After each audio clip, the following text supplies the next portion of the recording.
Welcome বন্ধুরা, শিক্ষামূলক educational YouTube channel আপনাদের সবাইকে স্বাগতম। গতকাল আমরা আইসিডিএস মেন্স এক্সামের অ্যারিথমেটিক পার্টটি সম্পর্কে একটি ইন্ট্রোডাকশন ক্লাস নিয়েছিলাম। সেখানে আমরা সমস্ত মার্কস, ল্যাঙ্গুয়েজ এবং সিলেবাস সম্পর্কে আলোচনা করেছি। গতকালের কথা মতো আমরা আজ রেশিও অ্যান্ড প্রপোর্শনের থিওরি ক্লাস নিতে চলে এসেছি। আশা করি আমাদের এই উদ্যোগ বা আমাদের এই পদক্ষেপ আপনাদের ভালো লাগবে।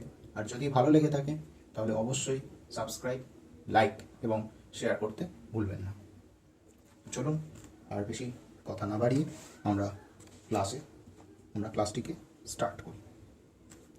রেশিও অ্যান্ড প্রপোর্শন কথাটিতেই বোঝা যাচ্ছে যে দুটো আলাদা কথা। রেশিও একটা ম্যাথমেটিক্যাল টার্ম এবং প্রপোর্শন আর একটা ম্যাথমেটিক্যাল টার্ম। তো আমরা আগে রেশিও জিনিসটা কি বা রেশিও কখন ইউজ হয় সেটা আমরা আগে একটু দেখে নেব।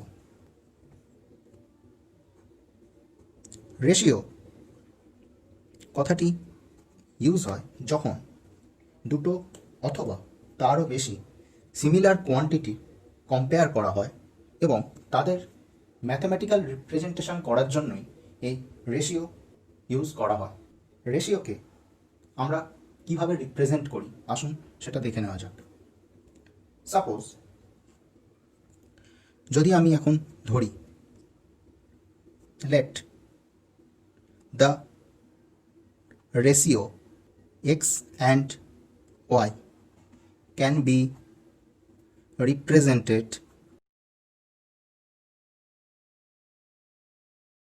as x is to y. x এর সাথে y এর রিলেশন। এখানে x এবং y এই দুটোর যে কোয়ান্টিটি সেম, সেই জন্যই আমরা এটাকে রেশিও ফর্মে লিখতে পারলাম। এখন এই যে x is to y অর্থাৎ রেশিও মানে ইস টুর আগে যেটা রয়েছে সেটাকে বলা হয় অ্যান্টিসিডেন্ট এবং রেশিওর পরে যেটা রয়েছে মানে ইস টুর পরে সেটাকে বলা হয় কনসিকোয়েন্ট। এই ফর্মটা ছাড়াও আমরা রেশিওকে আরেকটি ফর্মে লিখতে পারি, সেটা হলো এক্স বাই ওয়াই। তাহলে এটা হলো একটা ফর্ম আর এইটা হলো আর একটা ফর্ম। এরপর দেখা যাক রেশিওর টাইপস অফ রেশিও কত রকম প্রকারের হতে পারে। ফার্স্ট যে টাইপ সেটা হলো ডুপ্লিকেট রেশিওটা কি? যখন দুটো নাম্বারের রেশিও আমরা তাদের স্কোয়ার ফর্মে লিখব তখন সেই রেশিওকে বলা হবে ডুপ্লিকেট রেশিও। মানে ধরি if x is to y is the ratio between two numbers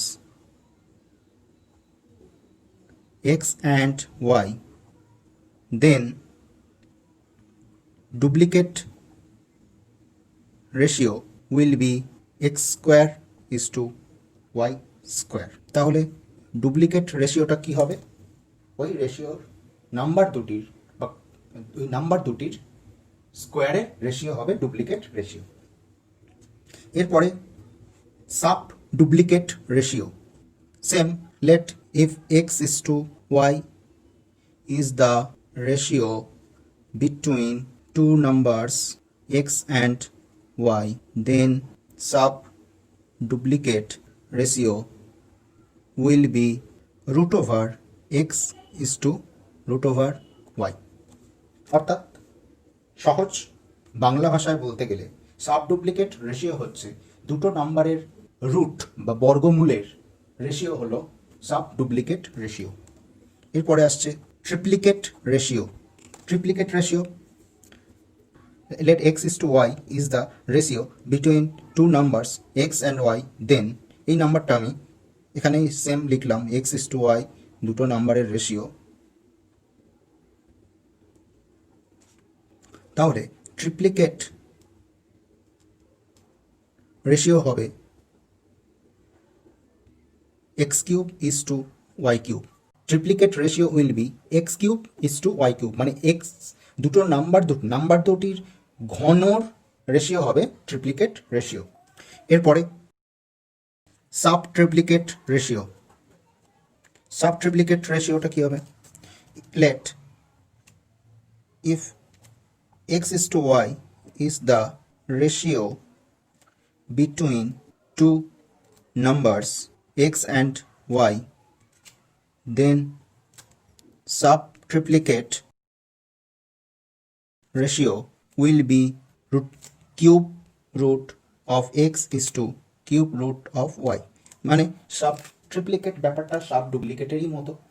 sub ডুপ্লিকেটের ক্ষেত্রে কি হয়েছিল? Root over of x is to root over of Y হয়েছিল।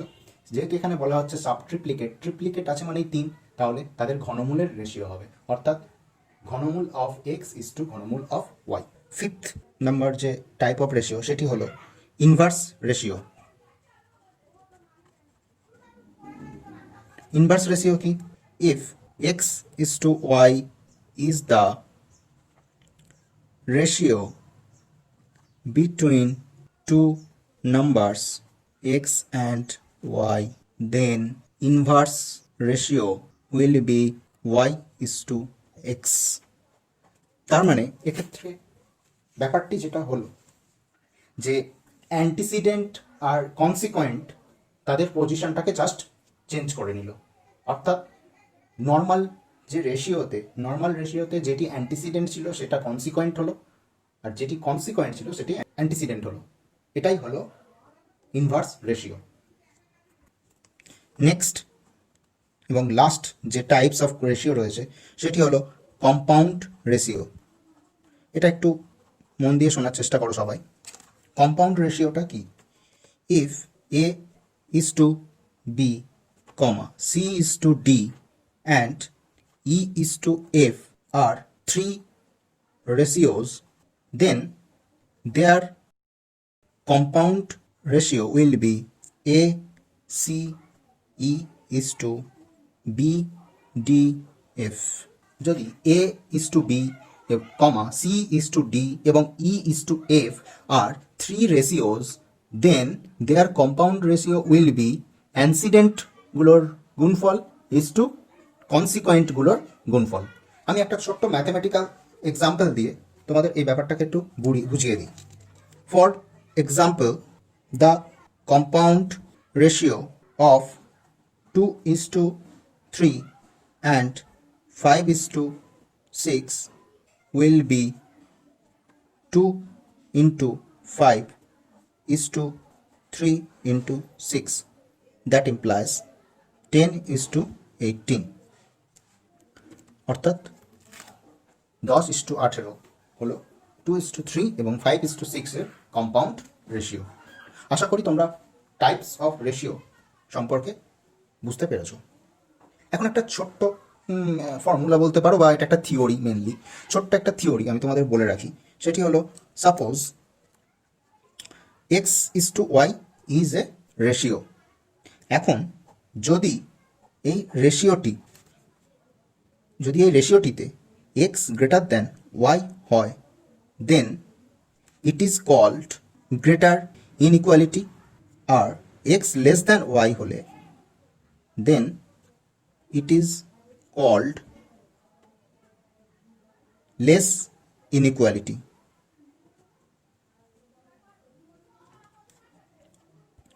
আশা করি এই ব্যাপারটা তোমাদের কাছে ক্লিয়ার হয়েছে। এখন প্রপার্টিজ অফ রেশিও দেখে নিই। If the given ratios are A is to B and C is to D, then এক নম্বর যে প্রপার্টি সেটা হবে A is to B greater than C is to D if AD greater than BC। 2 number property A is to B less than C is to D if AD less than B is to C. 3 number property, A is to B সমান C is to D if AD সমান BC. এই ছিল total রেশিওর theory. এইবার আমরা দেখে নেব প্রপোর্শনের theory. এবার দেখে নাও প্রপোর্শনের theory.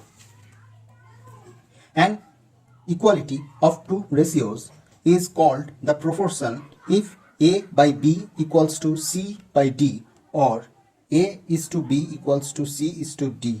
Then we can say that A, B, C and D are in proportion and can be written as A is to B as C is to D. When এই সাইনটা মানে যেটাকে আমরা অ্যাজ বলি সেটা represent করে proportion and it is read as মানে এই যে টার্ম এটাকে পড়া হয় এভাবে A is to B as C is to D. Here A and B are called extremes and B and C are means. আশা করি ব্যাপারটা বোঝা গেছে। এরপরে প্রপোর্শনের কয়েকটি বেসিক রুলস রয়েছে, এবার আমরা সেটি দেখে নেব। Rule 1, if A is to B as B is to C, then C is called third proportional to A and B, which are in continued proportion. C will be calculated as A is to B as B is to C. That implies A is to B সমান B is to C. That implies A by B সমান B by C. That implies A into C সমান B into D.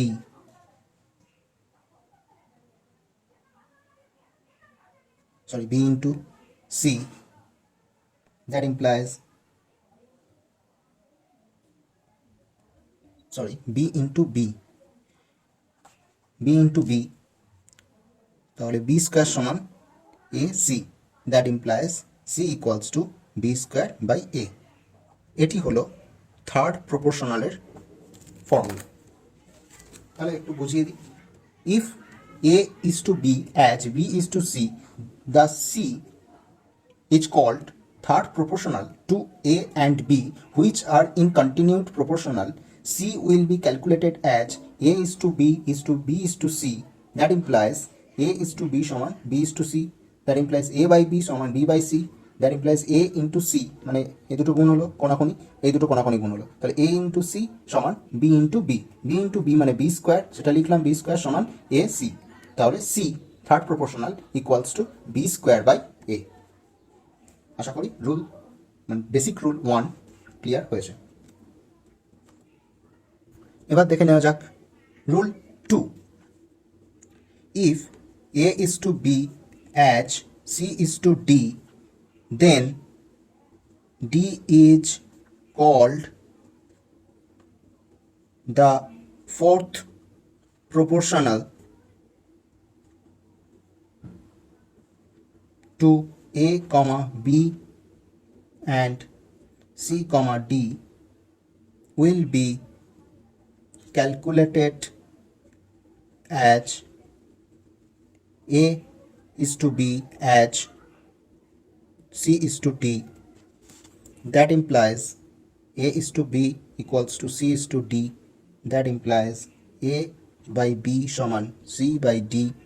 এবার কোনাকুনি গুণ করব, A into D সমান B into C. That implies D সমান BC by A. তাহলে fourth প্রপোর্শনালের formula হলো D সমান BC by A। এবার রুল 3 দেখব।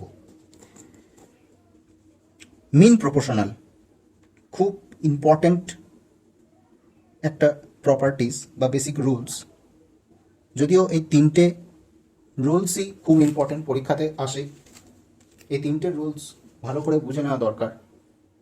তাও তার মধ্যে সবথেকে বেশি ইম্পর্টেন্ট এই mean proportional. Mean proportional between A and B is root over AB. If mean proportional is x, then A is to x as x is to B. That implies A is to x সমান x is to B. That implies A by x সমান x by B. That implies x square সমান AB. That implies x সমান root over AB. তাহলে এই ছিল total তিনটে form বা তিনটে বেসিক রুলস অফ প্রপোর্শন। তাহলে এক নম্বর যে রুলস সেটা ছিল থার্ড প্রপোর্শনালটা একবার দেখে নাও।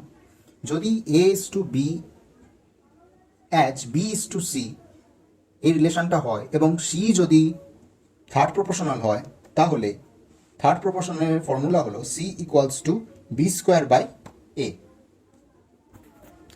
এখন এবার যদি A is to B as C is to D, then D is called fourth proportional যদি D সমান BC by A হয়।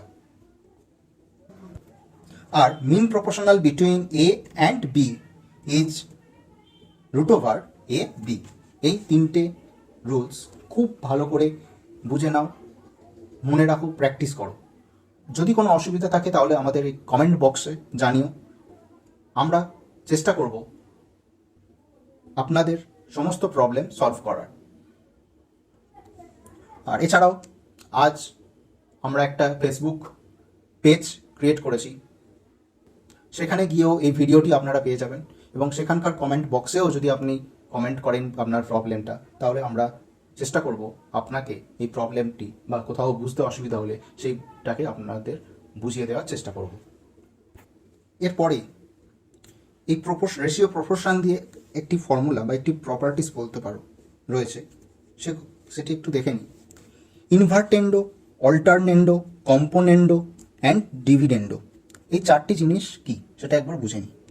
ইফ A বাই বি সমান C বাই ডি, যদি A বাই বি সমান C বাই ডি হয়, তাহলে ইনভার্টেন্ডো implies B by A সমান D by C। তাহলে ভালো করে দেখো, এখানে যে A বাই বি সমান C বাই ডি ছিল, সেটা ইনভার্টেন্ডোতে জাস্ট উল্টে গেছে, মানে রিভার্স হয়ে গেছে। বিটা উপরে চলে গেছে, B বাই C হয়েছে, আর ডিটা উপরে চলে গিয়ে D বাই C হয়েছে। এটাই হলো ইনভার্টেন্ডো। দুই, অল্টারনেন্ডোতে কি হয়েছে দেখো, A বাই বি সমান C বাই ডি, এটা কি হয়েছে, এই সিটা নিচে চলে এসছে আর এই বিটা উপরে চলে গেছে, তাহলে কি হলো, A বাই সি সমান বি বাই ডি, এটা হলো অল্টারনেন্ডো। তিন, কম্পোনেন্ডো হচ্ছে A plus B by B, মানে এই উপর A আর A বাই বিতে বিটা উপরে গিয়ে A এর সাথে যোগ হয়েছে, সেটা হয়েছে A প্লাস বি বাই নিচে বিটা যেমন ছিল সেরকমই আছে, সমান C plus D by D. আমি যদি এই সমানের আগে, এটা তো আমরা জানি যে সমানের আগে আমরা যে কাজটি করব, সমানের পরে যেটা আছে সেটিকেও সেম অপারেশন করতে হবে। এবার আসছি ডিভিডেন্ডো। কম্পোনেন্ডোর ক্ষেত্রে কি হয়েছিল, A প্লাস বি হয়েছিল, ডিভিডেন্ডোর ক্ষেত্রে A মাইনাস বি হবে, তাহলে A minus B by B সমান C minus D by D. এবার ছয়, componendo and dividendo, that implies A plus B by A minus B সমান C plus D by C minus D. এই হলো total ratio and প্রপোর্শনের theory class. গতকাল আমরা বলেছিলাম যে আমরা একটি করে থিওরি ক্লাস নেব এবং তারপরে 2 থেকে 3টি ম্যাথমেটিক্যাল ক্লাস নেব, মানে সমস্তটাই প্র্যাকটিক্যাল ম্যাথস করানো হবে। বিভিন্ন টাইপের ম্যাথস থাকবে, যাতে আপনাদের পরীক্ষা হলে কোনো রকম ম্যাথসের প্রবলেম না হয়। শুধু আপনারা এই চ্যানেলটিকে সাবস্ক্রাইব করুন, ফলো করতে থাকুন। নিয়মিত আমরা নতুন নতুন ভিডিও আনছি, নিয়মিত আমরা চেষ্টা করছি আপনাদের যে প্রবলেম রয়েছে বা সামনে যে ICDS এক্সামটি আসছে, তাতে আপনাদের ম্যাথসটা যাতে 100% মার্কস আনা যায় সেই চেষ্টা আমরা করছি। তাই আমাদেরকে সহযোগিতা করুন, সাবস্ক্রাইব করুন, লাইক করুন এবং বন্ধুদের মধ্যে শেয়ার করে দিন ভিডিওটি। তাহলে আজ এই ছিল ক্লাস, থিওরি ক্লাস রেশিও প্রপোর্শনের। আগামীকাল দেখা হচ্ছে রেশিও প্রপোর্শনের ম্যাথামেটিক্যাল ক্লাস 1 নিয়ে।